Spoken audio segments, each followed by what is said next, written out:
সময়ে অসময়ে বাংলাদেশের ক্রিকেটের একতার কথা ওঠে বরাবরই। বাংলাদেশের তারকা সিনিয়র ক্রিকেটারদের কোনো বিকল্প কি আদৌ তৈরি হয়েছে? ওরা চলে গেলে কি হবে? মাশরাফি বিন মুর্তজা কিংবা মাহমুদুল্লাহ রিয়াদকে ছাড়া ভাবা যায় বাংলাদেশ ক্রিকেট? নানা কারণে শেষ কবছর ধরে বরাবরই জাতীয় দলে অনুপস্থিত থেকেছেন সাকিব আল হাসান এবং তামিম ইকবাল। তাই সাকিব তামিমকে ছাড়া বিভিন্ন ফরম্যাটে মাঠে নেমেছে টাইগাররা। এমনও হয়েছে বেশ কয়েকবার। কিন্তু টেস্ট ক্রিকেট মুশফিকুর রহিমকে ছাড়া এটা বুঝি কল্পনাই করা যায় না। এতটুকু কণ্ঠে জোর দিয়েই বলা যায় যে টেস্টে মুশফিকের কোনো বিকল্প হয় না, এখনও হয়নি দেশের ক্রিকেটে।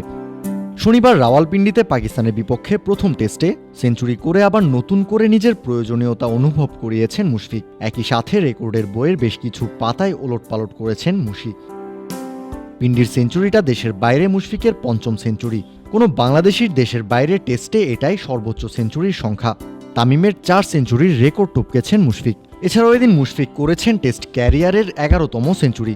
বাংলাদেশের হয়ে এখনও সর্বোচ্চ 12টা সেঞ্চুরি আছে মুমিনুল হকের। এই ইনিংস খেলার পথে আন্তর্জাতিক ক্রিকেটে 15,000 রান পূরণ করেছেন মুশফিক। তামিমের পরে মাইলফলক ছোঁয়া একমাত্র টাইগার ব্যাটার মুশফিকুর রহিম।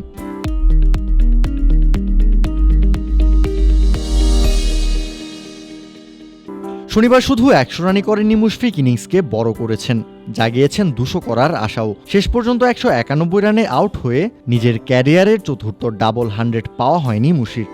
কিন্তু পাকিস্তানের মাটিতে বাংলাদেশিদের ভেতর সর্বোচ্চ রানের ইনিংস এখন মুশফিকেরই। এছাড়াও রাওয়ালপিন্ডিতে দ্বিতীয় সর্বোচ্চ রানের ইনিংস এখন মুশফিকের দখলে। মুশফিকের সামনে আছেন একমাত্র রাহুল দ্রাবিড়, 2004 সালে 270 রানের ইনিংস খেলে। এছাড়াও এদিন সপ্তম উইকেট জুটিতে বাংলাদেশের সর্বোচ্চ রানের জুটি করেছেন মুশফিক এবং মিরাজ। দুজনে 196 রানের জুটি করার পথে পেছনে ফেলেছেন মাহমুদুল্লাহ এবং তাসকিনের 191 রানের জুটি।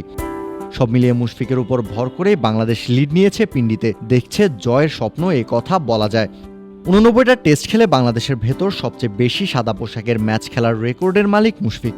পিন্ডিতে বড় ইনিংস খেলে সঠিক জায়গায় অভিজ্ঞতার সঠিক প্রয়োগ করেছেন এই ব্যাটার। 19 বছরের ক্যারিয়ারের প্রথম 7 বছর মাত্র 28 গড়ে ব্যাট করেছেন মুশফিক। অথচ গেল এক যুগে মুশির টেস্ট ব্যাটিং গড় 45।